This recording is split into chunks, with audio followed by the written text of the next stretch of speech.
What's going on, everybody? It's your girl Key, and we are back with another video.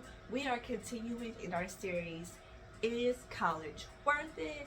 By hitting on part 2 about how to survive college. So you heard my story about how I went through college and the things I went through personally. Now I'm going to give you 4 tips on how to be successful in college. We're going to talk about the academic aspect. We're going to talk about the financial aspect. We're going to talk about the social aspect. And we're most importantly, last but not least, we're going to talk about the mental aspect. So if this is something that you're into, please stay tuned. Make sure you like this video. Make sure you comment. Make sure you subscribe. And most importantly, turn on those post notifications. And if you're new, welcome, welcome. I hope you enjoyed today's video. And without further ado, let's jump right into it. We're going to talk about under academics is prioritizing. I feel as though this is one of the 2 main things out of this category that's going to be important. Understanding, especially if you are living on campus, I can't stress to you enough, your schedule is very different than your high school schedule or your homeschooling schedule, however you did schooling prior to college. It is going to be important too.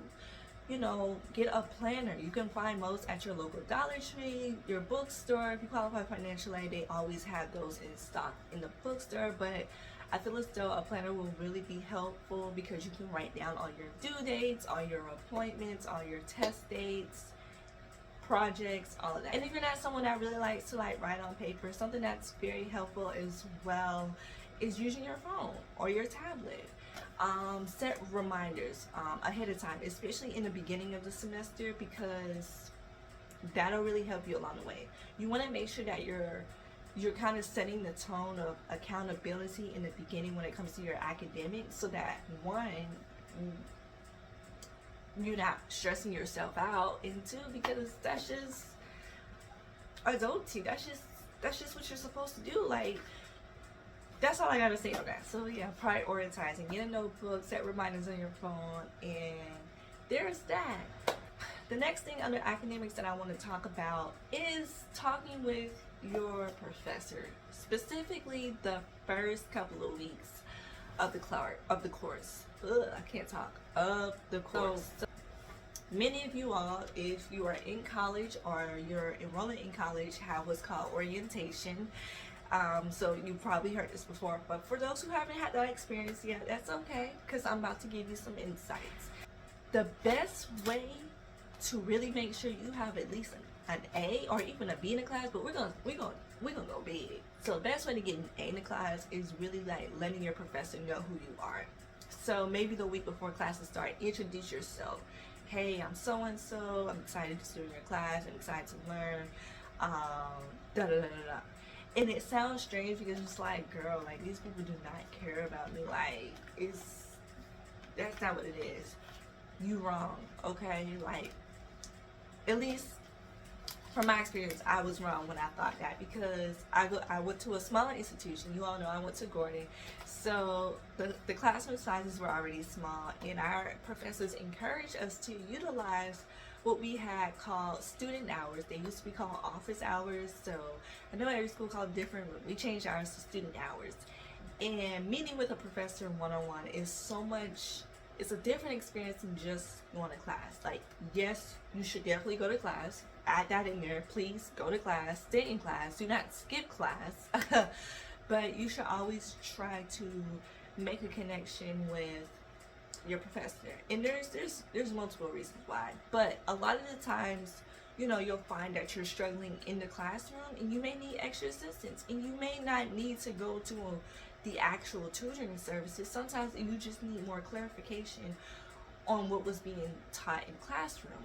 Well, the professor can't always stay after class to do that, but they have these set times when you can come to their office and meet with them one-on-one. And y'all, if you've never tried it, I really encourage you to do that, because a lot of times if professors see you doing that consistently, even if you're not struggling, but you just go there consistently, they're gonna know, one, that you care about your education, you care about their class, and you just never know, the end of that semester or the midterm grades or the final grades, that C can turn into a B, that B can turn into an A, that D can turn into, I said it already, right? That D can turn into a C. Well, I said it again. But I'm saying you just never know what kind of blessing you can get out of that. So definitely reach out to your professors, and reach out in a timely manner. Do not wait the end of the semester to try to pull up your grade or get help, because by then it's too late. Always aim between like the first 3 months with getting assistance and help, because I'm telling you, by your second or third week, you're gonna know if you need help in the class. Trust me, you gonna know. So that is that. The next thing I want to talk about, understanding your syllabus and course schedule. So in the beginning of the semester, usually a couple days before classes start, sometimes the first day, your professor usually emails or gives you a hard copy of the outline of the course. So this kind of gives you like the outline of what you're going to be doing in the class, your timely readings, your weekly quizzes, weekly exams, monthly exams, projects. So they give you an overlay of everything. It even goes as far as, like, you know, what days you won't have class due to personal or whatever the reason is. And so that kind of goes back to the beginning when I talked about prioritizing, in a sense, because even though in college they don't hold your hand, they do give you resources to help you avoid getting trapped or whatever, if that's the right word. Like I said, I went to a smaller school, so if your experience was different, let me know in the comments. I want to know. But I know from my experience, having that syllabus and course schedule in my hand helped a lot. It's important to print that out, hang it up in your dorm, or if you know you're commuting, you know, just keep it in the place where you'll remember to read it daily and memorize it, because you just never know. It's useful information. So there's that. There's one more thing I want to hit on academics before we move on to the next thing, and that is simply the learning style. And there's kind of two aspects I want to hit here. We all know that everyone learns differently in the classroom and outside the classroom. You know, some people are really good at, like, for some reason, not studying and acing the test, and then there's people like myself who struggle very much of taking tests. It doesn't mean you're a bad student, it doesn't mean you're a failure, it just means that you need to find what works for you. So what does that mean exactly? You might be a person that works well in a loud environment, while your friend may work better in a quiet environment, or vice versa. Or you might be the person where, instead of just reading the material and studying it that way, you're more of, let me write out the main points of the reading over and over until you can memorize it. And it really depends on the class. Each class is going to be different, each professor is going to be different, which also leads me to say this. There's this beautiful site called ratemyprofessor.com. I'm going to try to insert the link if I can. But if you haven't heard of that, please check it out. If you are a parent of a college student, please tell them about that. Rate My Professor is a legit site where you can literally type in the name of the professor you are taking at the school you are attending, and it will literally give you a rating of the professor. It'll tell you about how the professor teach, what their expectation is, and from kind of there you can kind of like get a glimpse of, is this a professor that I want to take, or do I want to try someone else? In most cases, you're able to choose a different professor. There are going to be times where you're just not able to, but Rate My Professor is a great tool and a great site to go on just to help relieve that burden, you know, because you want to try to find a professor that kind of works the way that you learn. So that hits on academics. Now let's move on to number 2.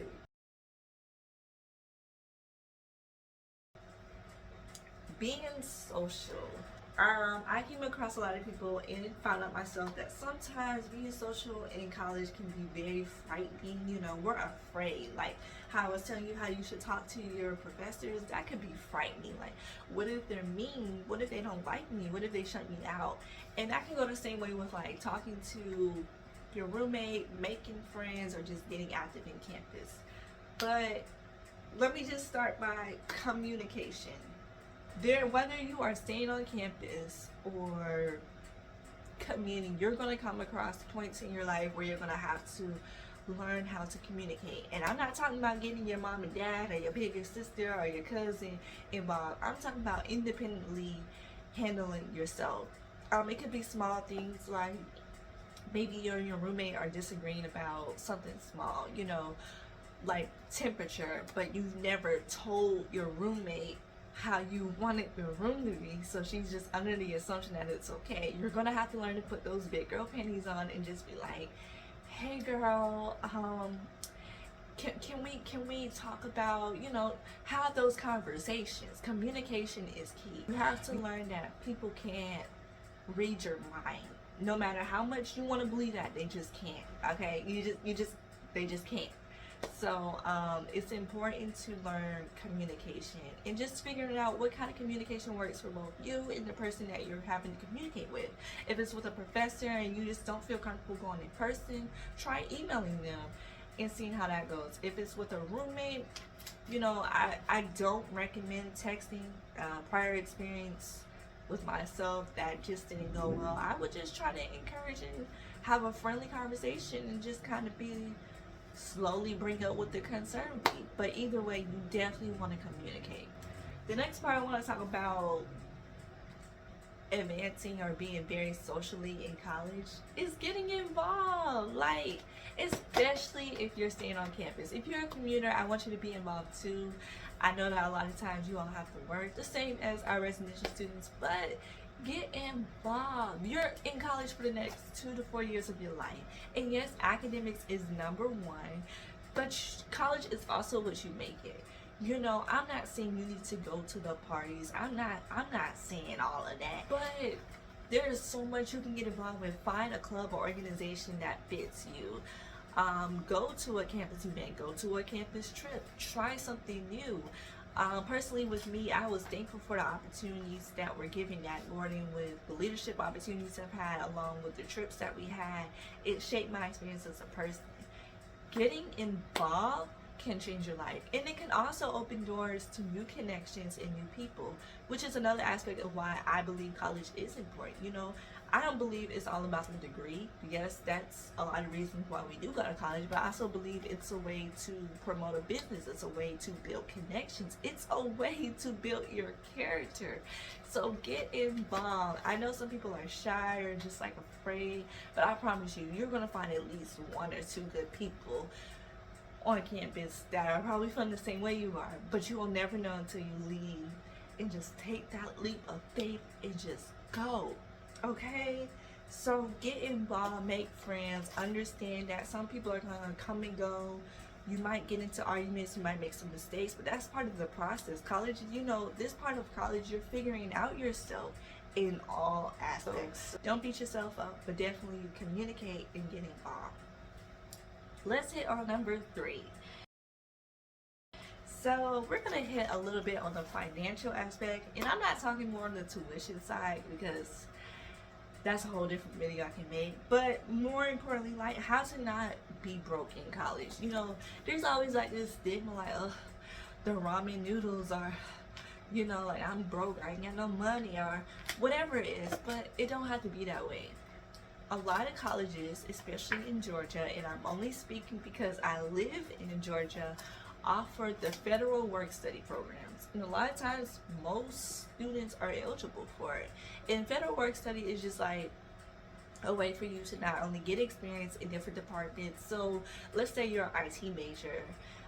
Maybe our IT department has student worker positions available where you can kind of get a glimpse of firsthand of what it's like to be in that field without getting the crazy hours. They work with your schedule no matter what job you choose. It could be IT, it could be admissions, financial aid, it could help with career services. You can be an orientation leader, literally anything. But I feel as though that is important because it helps create not only a work-life balance, but it also allows you to get experience, especially depending on your major in the field that you want to go to.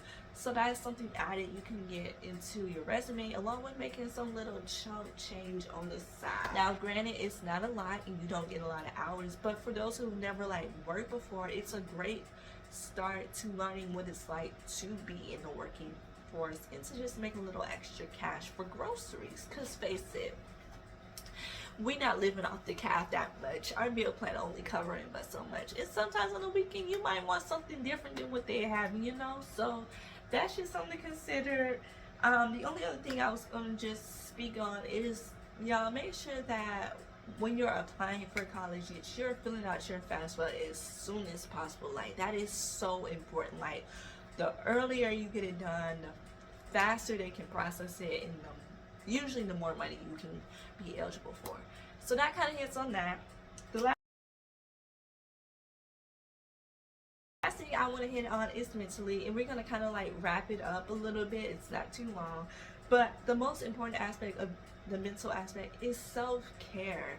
Along with your academics and making friends and connections and getting involved in campus and dealing with the financials and all of that, sometimes it could be you're going to have your days where you need to be alone. Be okay with that. Spend time with yourself. Take care of yourself. Go for a walk. Do not isolate yourself in your dorm. I mean, if you're gonna like have a self-care day in your dorm, like to like watch a movie, cool, but like take care of yourself. Take care of the mind, your body, and stuff, because ultimately you have to make sure that you're okay. Your parents can't do it, your friends can't do it. You gotta do it. Also, you know, if you're truly suffering with like mental things such as depression, suicide, anxiety, even test anxiety, please utilize the counseling services. I mean, it's free. It's your tuition, and you don't just have to be a residential student to use it. As long as you are enrolled at your institution and you paid all your fees, that is covered. Utilize them. They help with time management. They help with dealing with the major mental illnesses. They help you manage self-care. Like I said, you have to take care of yourself. So utilize those counseling services. Don't be afraid. I know now since COVID, they've offered a lot of virtual. So if you're not comfortable going in person, you have that virtual option. I pretty much hits on the 4 ways to be successful in college. I really hope this was helpful. Make sure y'all drop in the comment any other topics y'all want to hear about college that you want me to hit on, anything specific you want me to hit on. But other than that, I will catch y'all in my next video, and hope y'all take care. Bye.